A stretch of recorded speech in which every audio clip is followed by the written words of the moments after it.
All right, how's everybody doing tonight? If somebody could just give me a shout out in the comments. There we are. Put me and John up on the screen. I've got some regulars here. Jewel is here. Southern Sky. I'm not sure if I've seen you here before, Southern Sky. Vaz is here in the comments. George is here. Our Luniverse is here, and Ryan Banks is here. So we got some regulars here. Sounds good, George says. So welcome to Comic Book Team Up. I thought John and I would just do random live stream. My topic tonight, I wanted to talk about well, it's not just Marvel, but comic magazines, John. How many comic magazines do you have? That's why I put the Captain Britain up there on the screen. I should have put, Conan, but it's one of the things that I collect now. It's hard to get. So let's make John bigger here. What you got? Master Kung Fu. Like this, like these old Marvel. Okay, yeah, I got a big old stack of them right here. Epic right here. I could pull out. A big old stack. I got horror underneath. I'm all ready to go. I always got stuff to read. I suppose there was always Conan, the Savage Sword of Conan, which was always in the store. But it was just something that we never actually had a lot of. We collected them. There was a lot of vampire books and stuff like that, like Dracula, Marvel's Dracula, and the Captain Britain stuff as well. And I never even knew there was a Rampaging Hulk until years after it was finished and all that kind of stuff. So it's nice to try to figure those things out. Creepy. I picked up the newest Heavy Metal. Haven't read it yet. A lot of good stuff. Like I got these Marvel, whatever they're called, the Beatles, Warriors of the Shadow Realm. I'm like so afraid to actually read these because I've been obsessed with them as a little kid and I couldn't find them, and now I have them and I'm like, what if it's not good? What if it's not good? Yeah, my brother brought home a bunch of irregular stuff there last time he was home. One of them was Space 1999.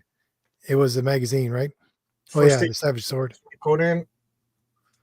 There we go. The Space 1999 that he brought home, though, I was reading it. It was not good. It was bad. Have you watched the TV show? Not for a long time. We used to watch it on Saturday morning. Used to be on before Star Trek. Yeah, I watched it recently. It's not good. Oh, make me small again. Looking at my face this big always freaks me out. I always thought, honestly, because you never knew these things when you were watching them on television. I always thought that when they showed Space in 1999, that they like skipped over like 2 or 3 seasons, and when they're rerunning them, right?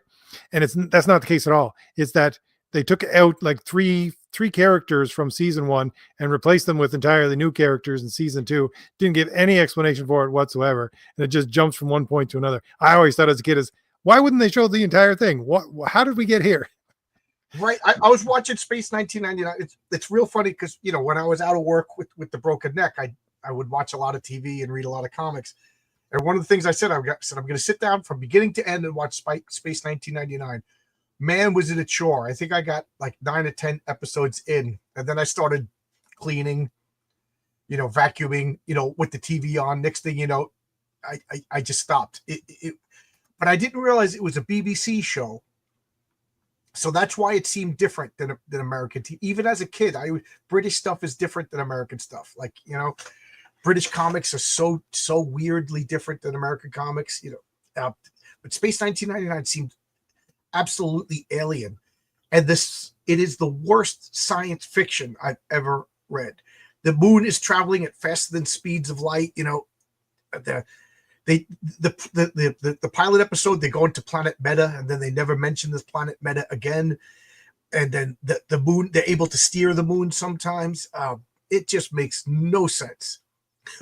I just don't. And the woman Barbara, you know, the main characters, what's his name, John Conan, and then the doctor. She is a plank of wood. Oh my God, she's just, hey, thank you, World of War Comics. She's a plank of wood.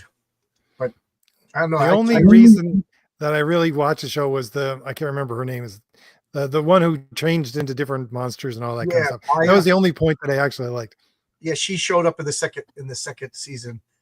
But I do like the technology of it. I like the white Stark hallways and the Eagles, those ships, and the moon base. All that stuff is really cool. But you know, comparing Star Trek to Space 1999, which was a big deal in my family. My cousins all loved Space 1999. And they used to make fun of me because I still love the original Star Trek. And they're like, how could you like this? It's so bad. You know, and I had to concede that Space 1999 was more scientific. And now I watch it, and it is the worst science fiction. Like, it makes no sense. They go through black holes, you know, they guide the moon like playing billiards through galaxies. It's like they have no concept of time and space. But it makes sense when it's BBC. It's the same people that do Doctor Who. You know, some even the same actors. Yeah, no, it was something to watch while we're waiting for Star Trek to come on, basically. Yeah, pretty much. Yeah, you know, and it stood the test of time. I mean, there's no Space 1999. It's just like a little oddity that's done, right? Nobody watches it. Nobody talks about it. Yeah, no. George, I completely agree. Alan Davis did great drawing Megan Shadowcat and Rachel, all for Excalibur. Yeah, well, the way he drew Psylocke was kind of weird. Yeah, I agree. Although he did have plenty of practice because he drew Psylocke a lot. Psylocke was one of the major characters in Captain Britain. Yeah. Even though she was changed around a lot and she became Captain Britain for a while and all that kind of stuff. Yeah, she was a weird character. She started out as like a right? Wasn't she like a brown-haired or blonde British girl, and then she turned Japanese, you know, when she she was a brunette to begin with.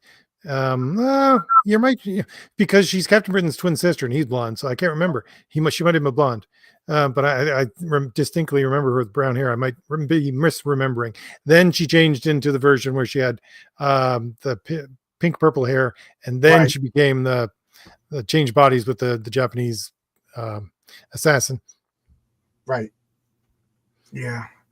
It's funny now because it's come full circle. Like they wanted some woman who wasn't Asian but looked Asian was going to play her, and people yelling and screaming, and it's just like, well, why can't a British woman play a British woman? Like, you people don't realize that she just like physically changed, but she's not a British woman. She looked Japanese because some artist probably had like a Japanese girl crush, you know.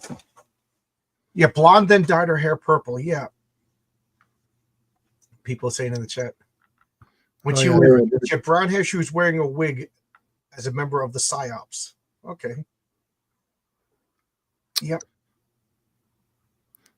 I don't remember that at all. I remember because say every once in a while. The reason I got into the Captain Britain ones, they were long over, is because that one time they reprinted the entire section in color, which Marvel did probably in the late 80s, and I got it for Christmas. Well, it might have been early, mid 80s. Now you triggered a memory. I have a memory of her in brown hair in a military uniform, and if she was a member of PSYOPs, she was probably doing some sort of spy mission. So, I am I right? Who is it? George Morales? Or is it? George Morales. Jules says Black Girl was I have Secret Defender somewhere. 1 to 3 race mixing was a war. I have no idea what they're talking about. I guess they have an internal conversation. Yep. I actually have the British magazine where Slaymaster ripped out her eyes. That's right. Then she had those big. Oh, yes. Yeah, that was freaky looking. I didn't like that. Yeah, that was because that was Alan Moore. He went hard in the magazines because that's what the magazines did because they didn't have any comic code, right? Okay. What magazine were these? British magazines, like Marvel UK? Like where were the original print runs? I want to look see if they're affordable. Yeah, they are pretty affordable. I can still find them every once in a while at comic shops. Let me look them up. But and you don't order online, huh? You if you don't see it physically in the store near you, you don't pick it up. Yeah, that's pretty much it. That is hardcore. I got to respect that. I'll go to my local shops, and if they don't have it, then I'll order online. But I always give the local shops, first pick. I wasn't able to. That's why they have reprinted it again just recently, but I haven't been able to find a really good cover browser for the magazines. So I'm just trying to Google it right now. Were they all collected in like a graphic or a trade paperback? Well, yeah, they like 2-3 years ago they did it, but that was the first time since the 80s that they did that. Yeah, in the 80s, and it was like this thick, and that was it. Yeah. Yeah, I have that. I got to reread that. I got to reread that. So I don't need these magazines then. Let's see here. I really Rex detest having to go to Marvel sites, but I'll go to a Marvel site. Rex Blazer is saying that I didn't care for. Oh, I love Alan Moore's League of Extraordinary Gentlemen. If you're talking to me, I don't know what RJ thinks, but I loved. Yeah. I've seen that before. But I love the lead. My problem was the art. I think the artist whose name is escaping me. I love his art, but it didn't fit like Victorian England. It was all like weird. Like when they went to go talk to the girls in the school, that it was shaped like a butt being spanked. I'm like, how is that Victorian architecture? You know what I mean? And knowing Alan Moore, he probably told him to draw it. Kevin O'Neill, thank you, Gordon, good brother. Like if literally anybody else drew it, I think it would have been better. I wasn't really League of Extraordinary Gentlemen wasn't my thing, quite honestly. I don't know why. It just never clicked with me. I'm much more of a superhero guy back then, anyways. Right, but it was Jesus.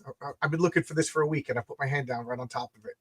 Did you ever do that? You just lose something, and now I'm convinced that there's like imps living in my house. But anyway, this is my Star Trek bottle opener, in case you're wondering what it was.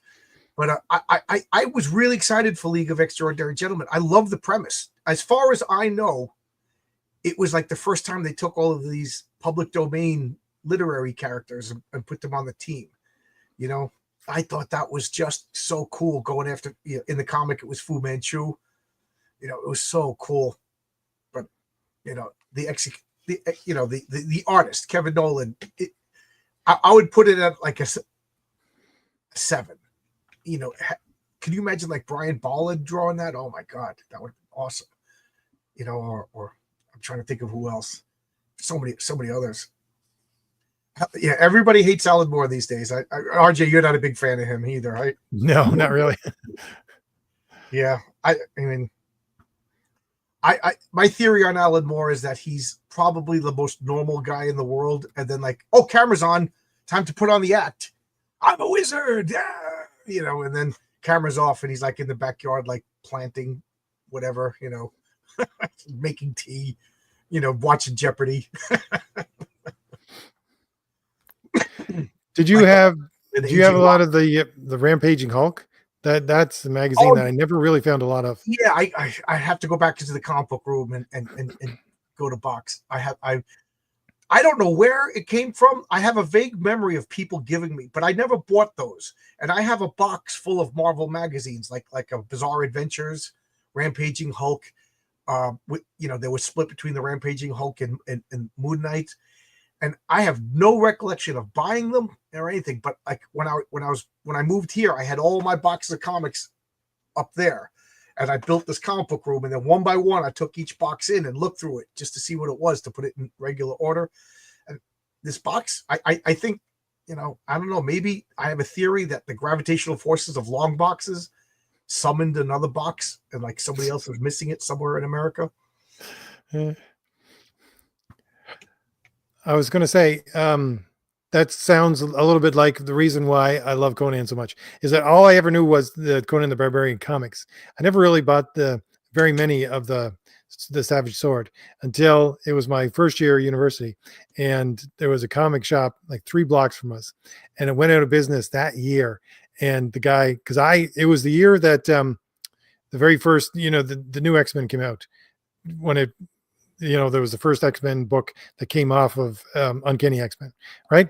And they sold like hotcakes. Anyways, I bought so much. You basically spent like my student loan buying comics. But the guy said to me when they were closing down, he said, "Okay, since you're such a good customer, I'll let you downstairs where we have the real stacks of comics. You take what you want, right? Just give me the good cover price for them."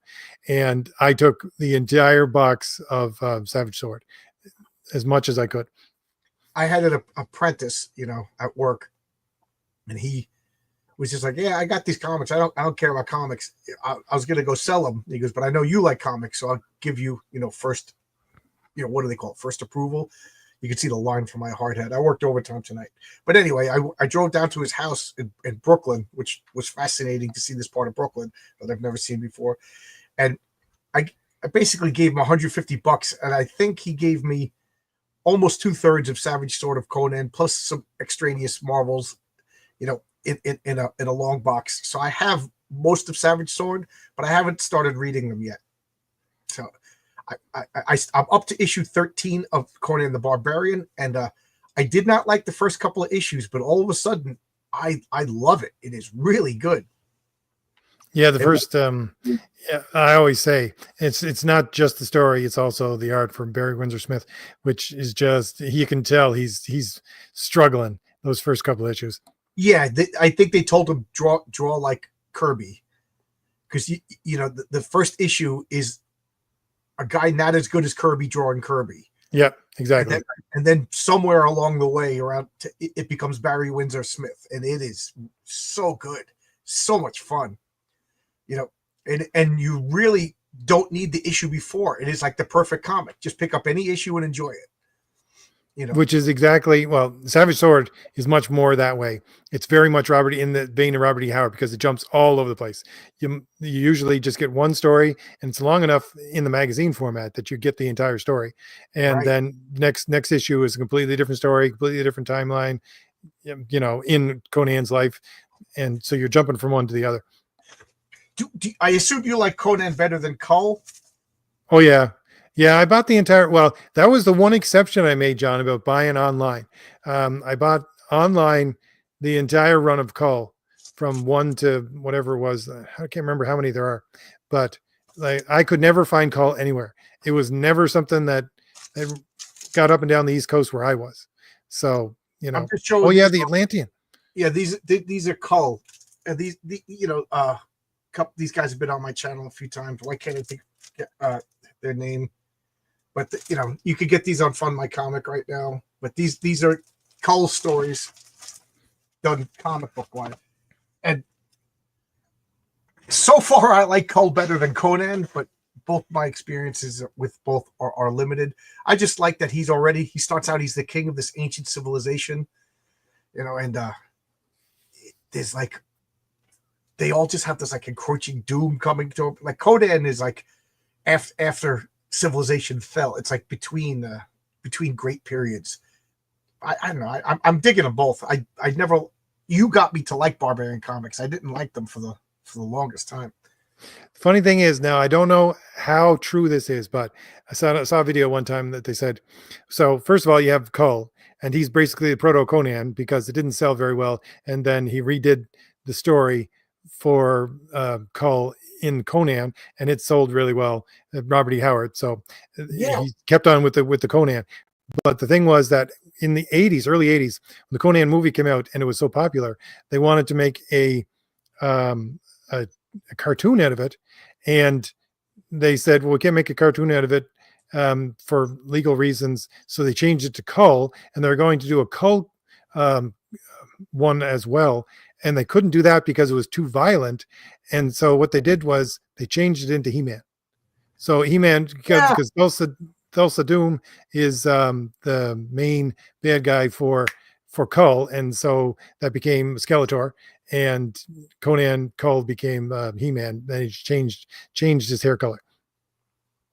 Okay. I heard, it's funny because this is the second time in like a week that somebody told me that He-Man was originally like a Conan spinoff that they changed around. You know, this is, what do they say? I was this week's old. I was this many years old when I learned that. I just learned it. It kind of blows me away. And I was too old for He-Man. It was too youngster for me. Yeah, same.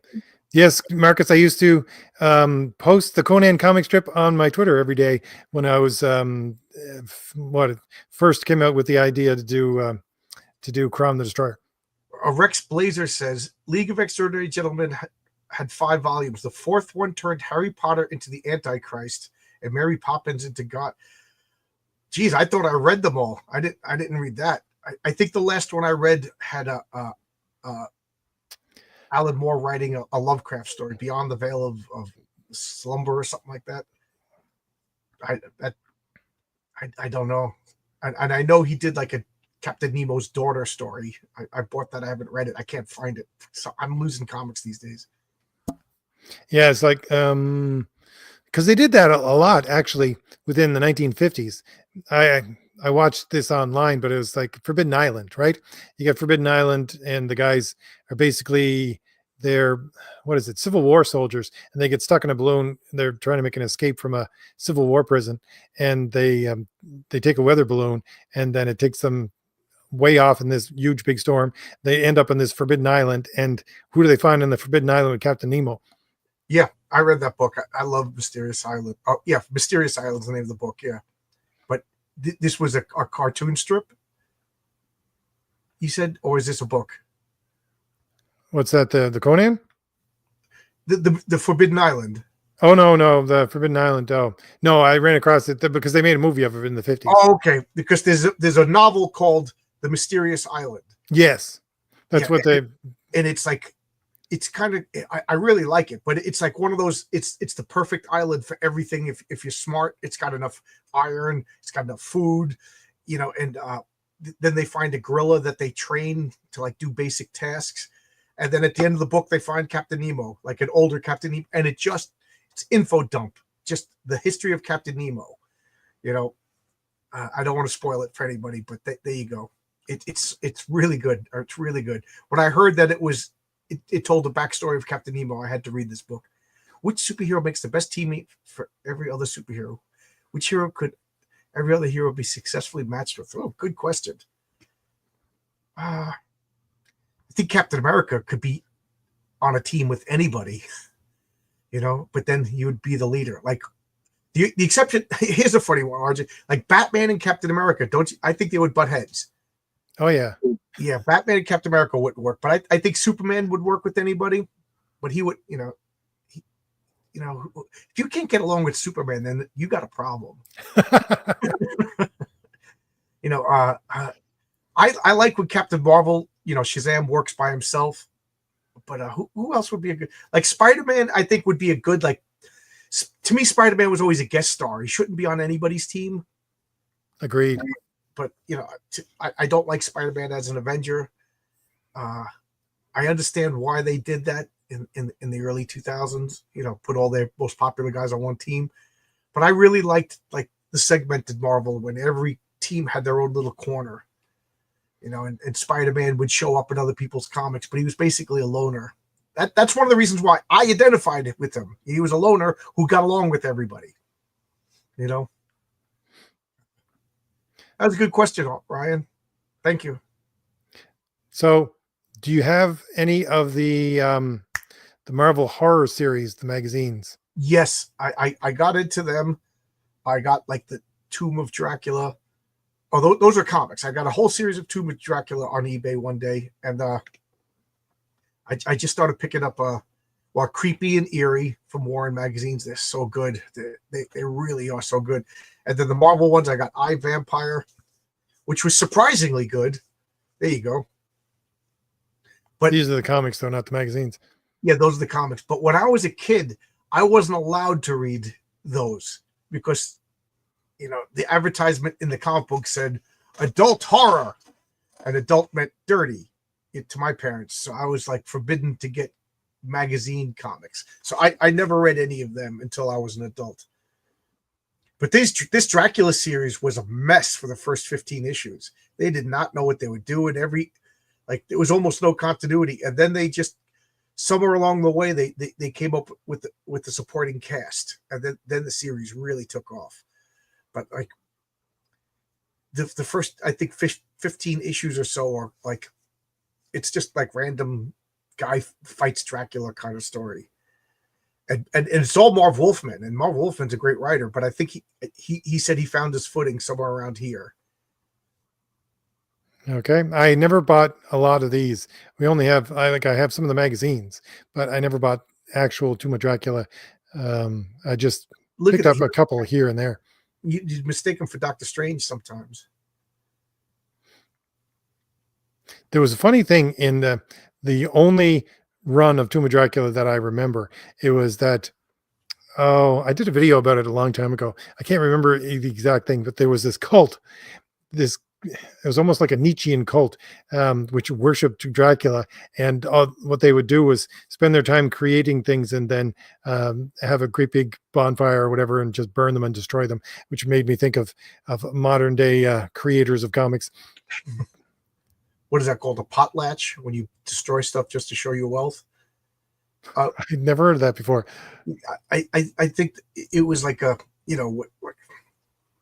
think the term originated in Africa, like two tribes, a son and a daughter would get married, and whatever chieftain would burn the most cattle would win. You know what I mean? I can afford to burn 12 cattle, just destroy it. That I can afford to burn. Okay. And then he does it and he becomes like the super cool guy. I think it was called a potlatch. So that's kind of like, I don't know, what I'm looking at America today. We can afford to mutilate our children. Look how good American society is, that we don't even need these kids. We can, whatever. I'm getting way off the plantation now.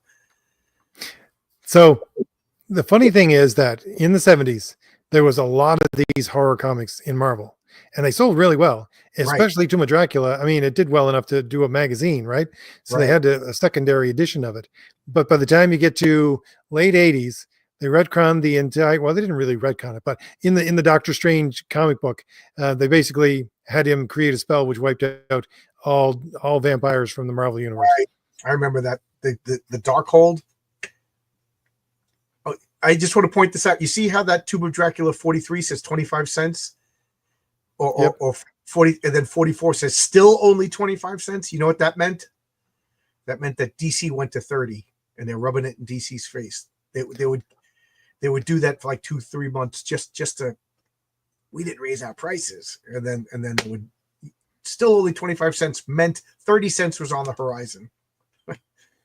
Do you remember when 30 cents was a lot of money for a comic book? I was like, this is an outrage.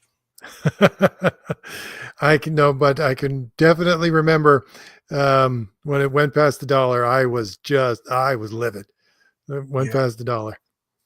Yeah, but it was satisfying to go into the comic store with $10 and leave with 10 comics. Yep. And I agree with you. Once they got like, I know, and it seems like the price jump went up a lot. Like they were, 12 cents to 15 cents to 20 cents. That wasn't too bad. but they went from like $1.50, and then like all of a sudden they were like $1.99, and then all of a sudden they were like $2.99. Like the price increases just jumped. Yeah, this is all Gene Colan, as Marcus says in the chat. I think Gene Colan demanded to draw this. Like he said to Stan Lee, I'm drawing this. You know, you're not even considering anybody else. Honestly, don't. He did other comics. I know he did other comics, but Daredevil for a while. He's just not an artist that I picture doing anything other than Tomb of Dracula. Right. He's perfect for this. But you know, Daredevil, I could see him doing, but Fantastic Four, no. You know, he did some Agents of S.H.I.E.L.D. too, which I don't think worked at all. Yeah, it was right after Bill Sienkiewicz did his, I think. Marcus will know. Who is the actor that Dracula face is based on? What? Jack Palance. Jack Palance is his model for Dracula, and you could see it in that face. Look at that. Are you a fan of Dracula, like the book? The whole. Oh yeah, because here's the thing. I always talk about every once in a while, I guess, is if you read the actual Dracula book, it's not about Dracula at all. It's about the friendship of the guys trying to kill Dracula. Yeah, it's like a loyalty fantasy. Like they say superhero comic books are power fantasy, and then the G.I. Joe comics are loyalty fantasies.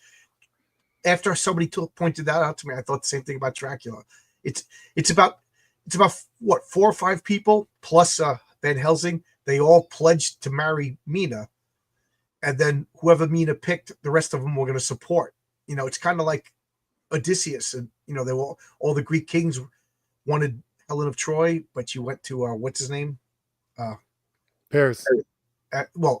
Agamemnon was the actual, or Menelaus, and then she got stolen, and all the kings had to, they had to pledge to support whoever married her, things like that. I kind of like that. Yeah, that's I don't know. It informed the way that I wanted to write for a long time, because Dracula's layout as well. There's a lot of things that you would never think would be in a book from, I don't know, when was it published? Like late 1800s. It's basically like journal entries and clippings from newspapers and all that kind of stuff to tell the story. It's really interesting. Nope. Oh, Rex is correcting me. He says they were all after Lucy, not Mina. Okay, I stand corrected.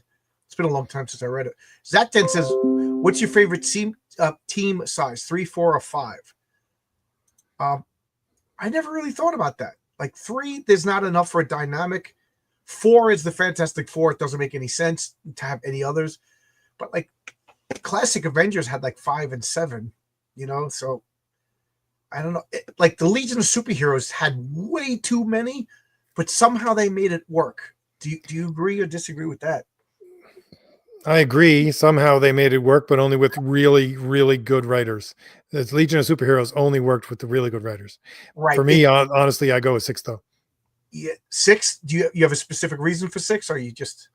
I like to pair everybody off, so there's nobody left out. Oh, okay, that makes sense. That's cool.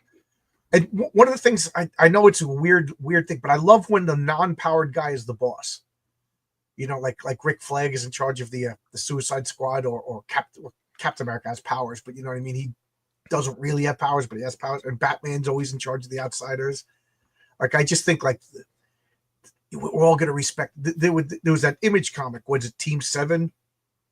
And it was like Mr. Majestic, who's basically Superman, and he was taking orders from just like a Sergeant Rock type of guy. I love that. I love that. I think that's so cool. For some reason, and this is just a completely sidetrack, John, you made me think of Sovereign 7, which is a book I haven't thought of in a while. Oh, that was a DC book, right? From the 80s. Yeah, wasn't that good? I don't know. I remember it fondly. I think Sovereign 7 was every last character on the team was royalty, and from basically. Oh, I'm thinking of that other team. There was another team from the Legion of Superheroes. They were like I forget it. It'll come to me, but and they made it weird on purpose. But originally in the '60s, they were fun and charming. They were like a small band of Legion. But the Sovereign Seven, Legion of Substitute Heroes. no, the Wanderers or the war of Lalor or something, the Heroes of Lalor. But I think it was the Wanderers. They made it didn't last too long. But the Sovereign Seven, yeah, I remember that now. So what other magazines can you remember in your collection? Blazing Combat was the war comic made by Warren Comics. It only lasted 4 issues, and the first issue was one of my favorite comics of all time. So good. I'm amazed that it didn't last too long. Epic, Eclipse magazine had Eclipse Comics had an Eclipse magazine, and I think that debuted like a Scout and a lot of those characters. I know I'm rambling, but I'm tired. Epic magazine from Marvel started. No. Savage Tales from Marvel started the NOM, and it was called something like it was like a military term, and it was really, really good. And then they streamlined the title just to make it more palatable and made the NOM. It was so good. I completely forgot about that.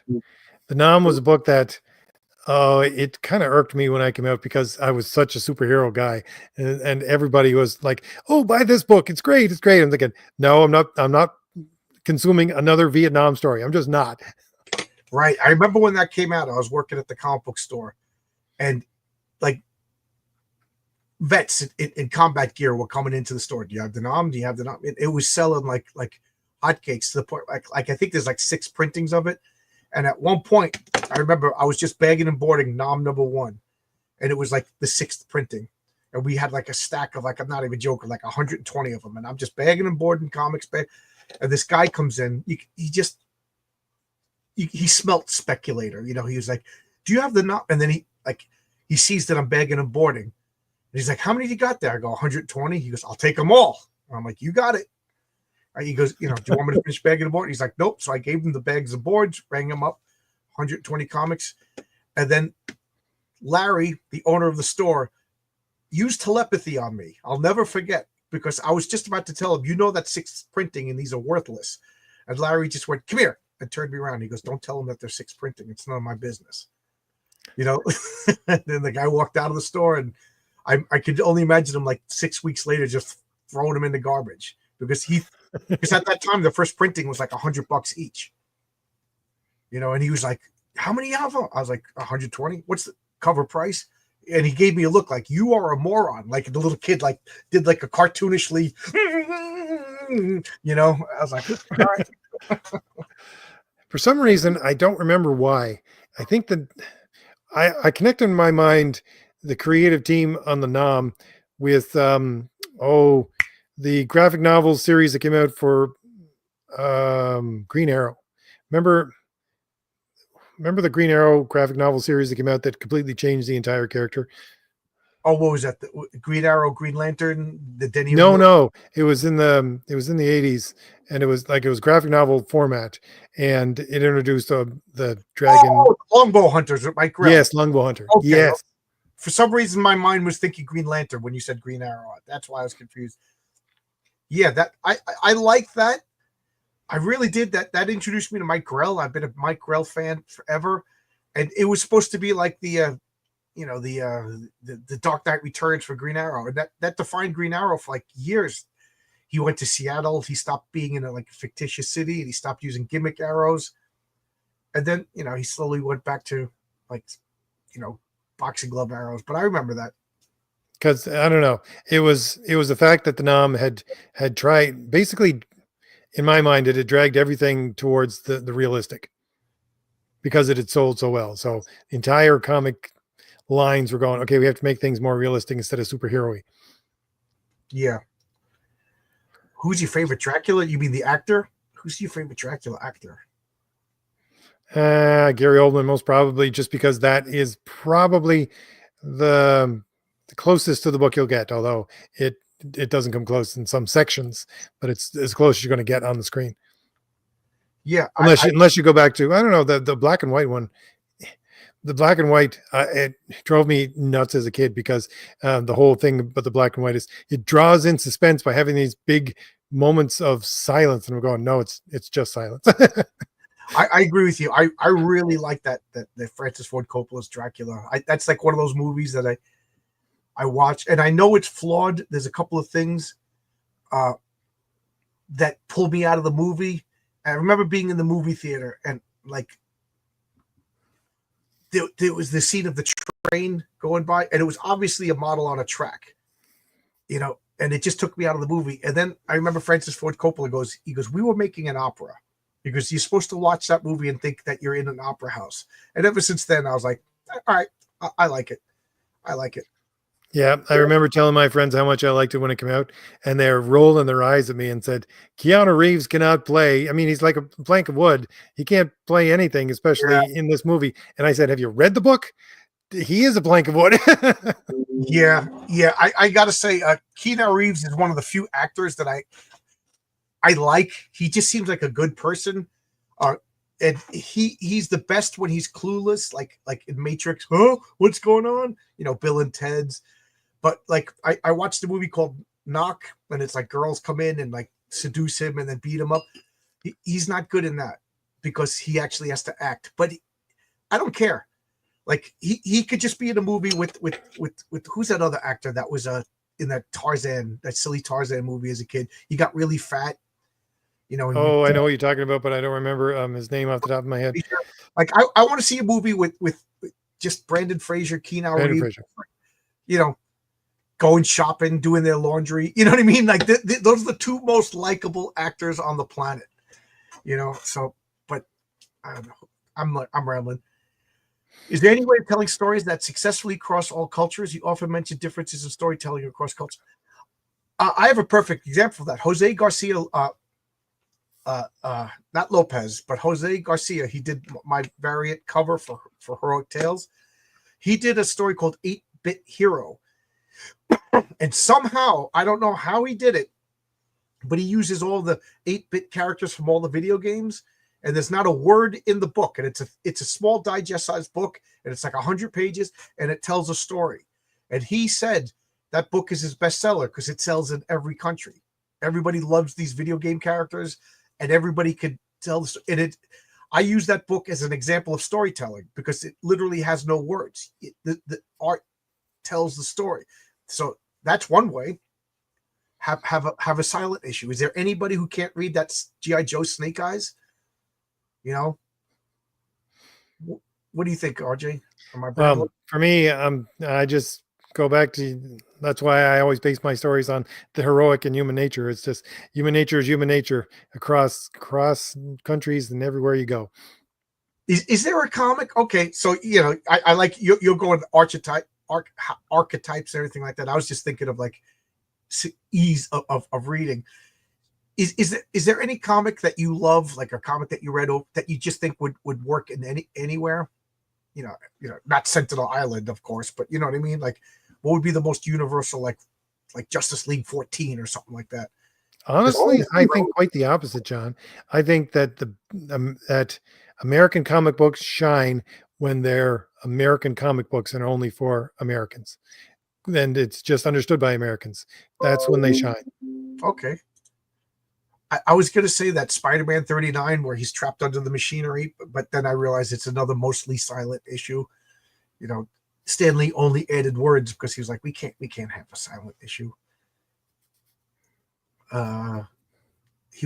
People talk about John Wick. Yeah.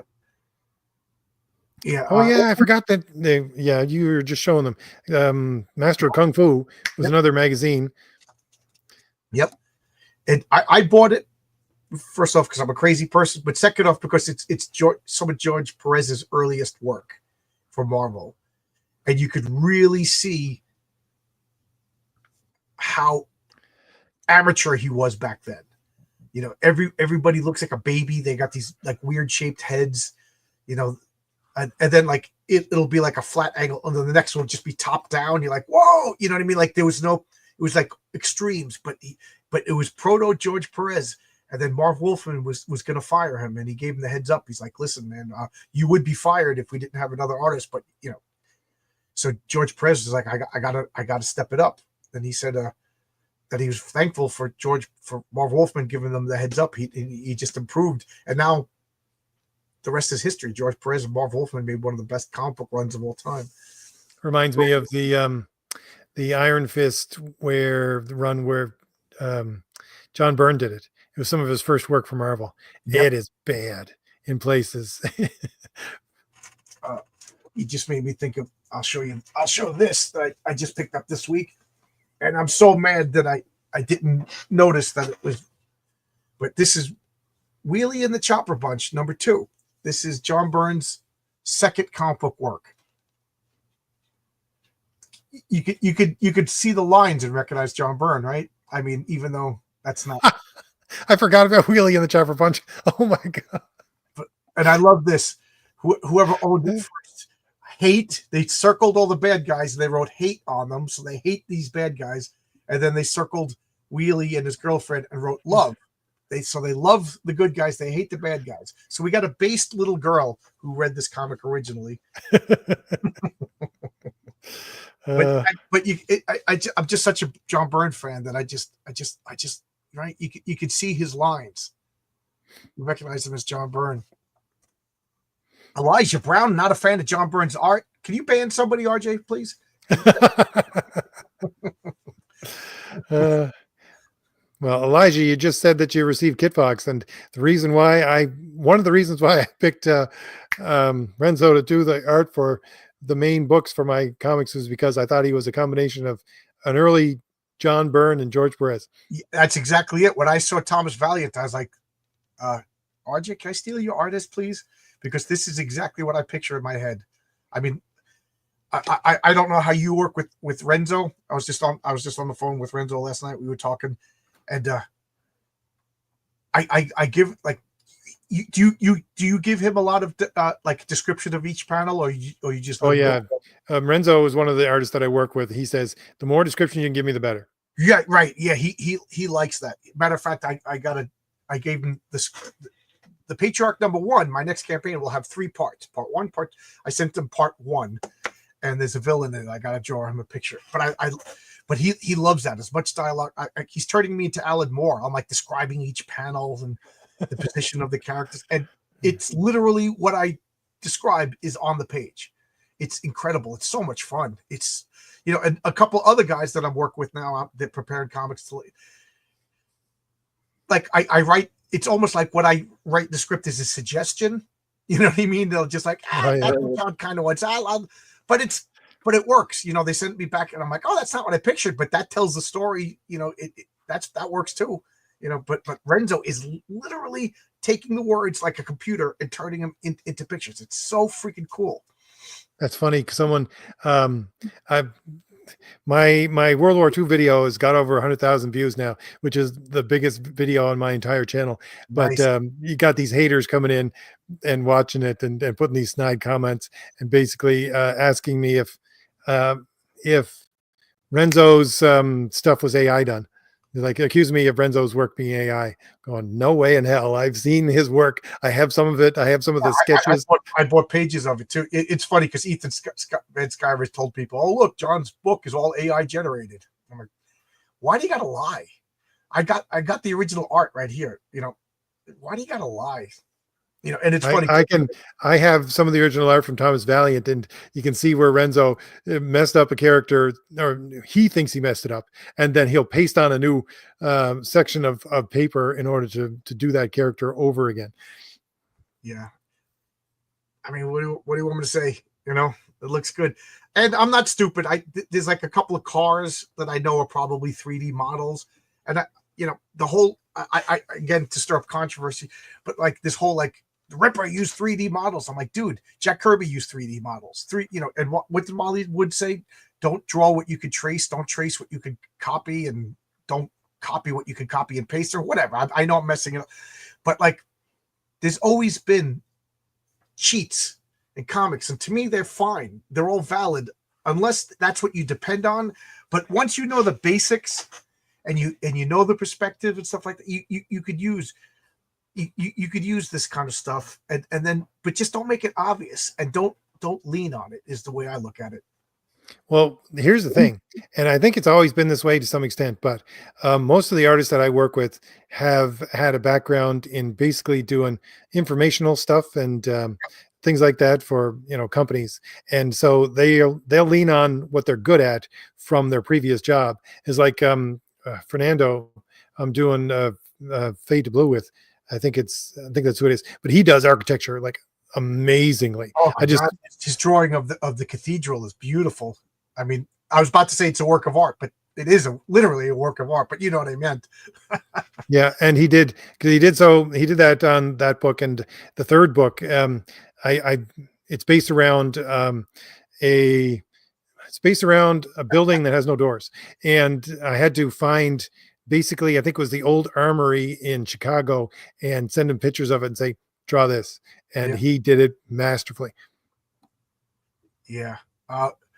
What I like what Marcus said over here. He says, that's true, but you have to make it look good to draw. He's talking about 3D. Yes.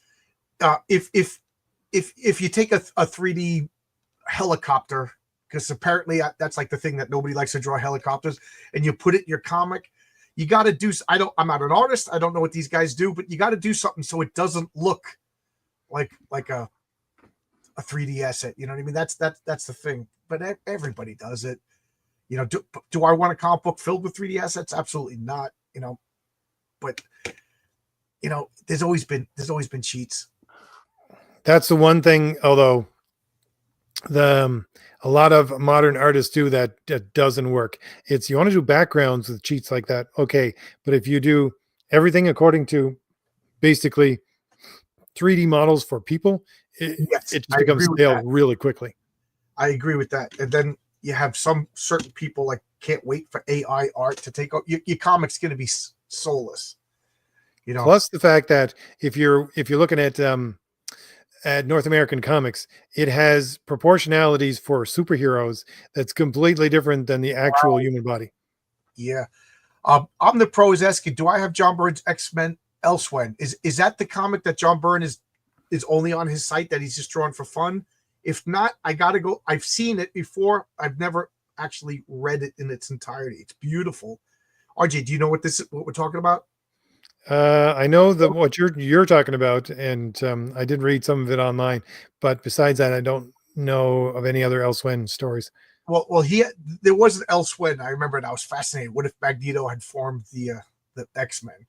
But John Byrne, he's semi-retired now. I think he does commissions, and then he's drawing the X-Men. He's making X-Men comics, but he's not charging for it. So it's like John Byrne fan fiction, and it's his X-Men.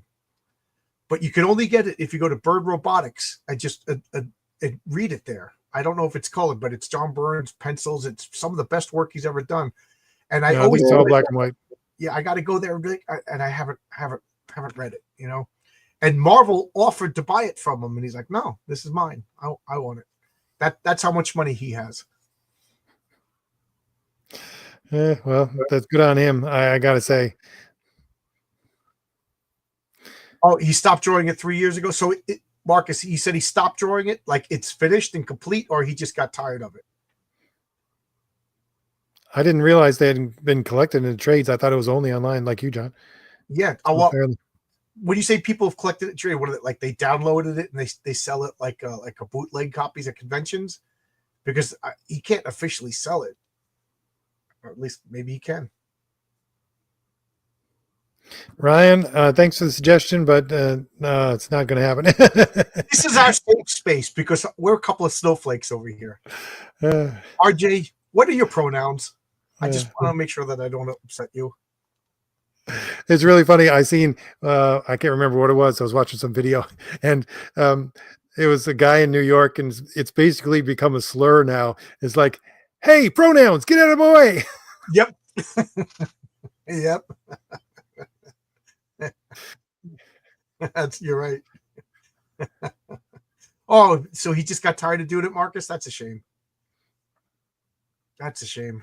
Is it a finished story? Because you know, in Epic Comics, John Byrne did the last Galactus story, and then never finished it. That that just drives me nuts. How can you not finish that? Yeah. Back then says nobody ever asked what my adjectives are. Well, I've literally somebody asked for pronouns. I said I don't have specific pronouns, but I have specific adjectives. And they looked at me like they didn't know how to react. Like, is this a real thing? Like, how much? So I said my adjectives are mighty and squamous. And like they're like, okay, and it was hilarious because they were like terrified. How do I react? Is this a real thing? Am I going to be a nistophobe? You know what I mean? But so I just thought that was funny. So my adjectives, if you're describing me and I'm not around, I demand that you use my adjectives, mighty and squamous. That's just how they described Cthulhu. So it just popped into my head.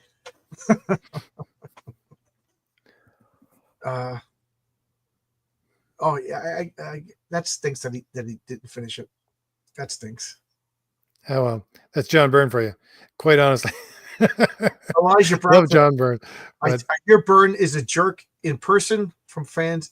Yeah, John Byrne was the original jerk, but now you kind of wish that John Byrne was the standard. Like the John Byrne jerk is just like, signing. He's just Canadian. That's all. Yeah, and then also, it's 5 o'clock. I'm done. Gets up and leaves. You know what I mean? That rather, but now, they're labeling you and yelling at you and screaming at you. And I got to say, I saw him and Walt Simonson basically do stand-up comedy at a Comic-Con, and John Byrne was hilarious. He was working the crowd. He must have had so much fun. And then afterwards, I went and got my comic autograph. I was 14 at the time. He was great. I don't have a bad thing to say about John Byrne. Omnipro's adjectives are geek and nerd. Those are good adjectives. George says, after Dark Phoenix run, Claremont seemed he didn't know what to do with them until he introduced the third generation X-Men. Yeah. Oh, I agree. And it was the Outback run that really shot them into the stratosphere, if you ask me. Yeah. It's funny because last week I was saying that I stopped reading X-Men at 204. And then you started showing all those John Romita Jr. comics. And I'm like, no, I must have collected X-Men much further than 204 because those comics I know like the back of my hand. So did I collect till 304 maybe? I forget. I forget. Was there, just get back to the magazines for a minute. Oh, sure. I'm sorry. No problem. But something's clicking in my head. We're talking about Master of Kung Fu, but was there not like, I can't remember. It was like a Roger Moore, almost James Bond kind of book that came out, but I can't remember if it was a parody or not. It was a magazine that came out from Marvel. Roger Moore was on the cover of Deadly Hands of Kung Fu, the issue before. That's what it is. I just showed, and it was just there was no comic of it. It was just talking about James Bond movies because these magazines were half comics, half articles. So I bought these, and I'm not reading these articles about how to do kung fu like a master by somebody, but yeah. So in the issue before that was Billy Jack, and I think those issues didn't sell too well because after that it's Shang-Chi, Iron Fist, and regular Marvel superheroes. But yeah, they got Roger Moore like doing like a kung fu pose. He looks like he's ready to like sip cocktails on a golf course doing kung fu. That reminds me. So we'll say mid 80s to mid to late 80s.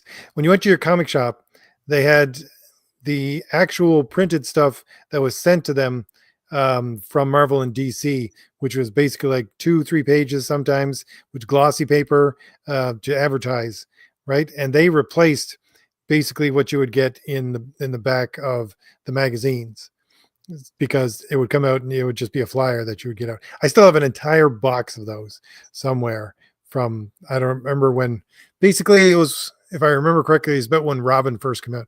Okay. But I wonder if those things will ever be worth something someday.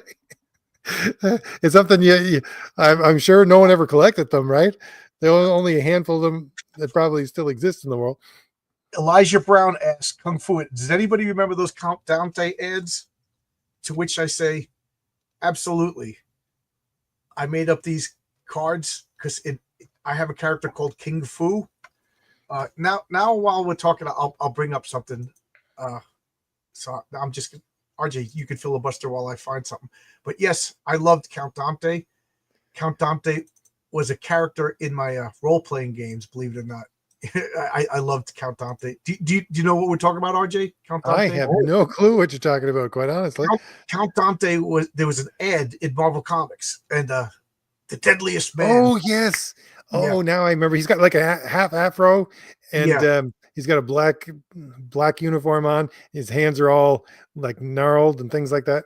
Yeah. Yeah. Now that you mention it, it was a black and white ad that they shoved into a lot of comics. Yeah. This is gonna drive me nuts until I find it.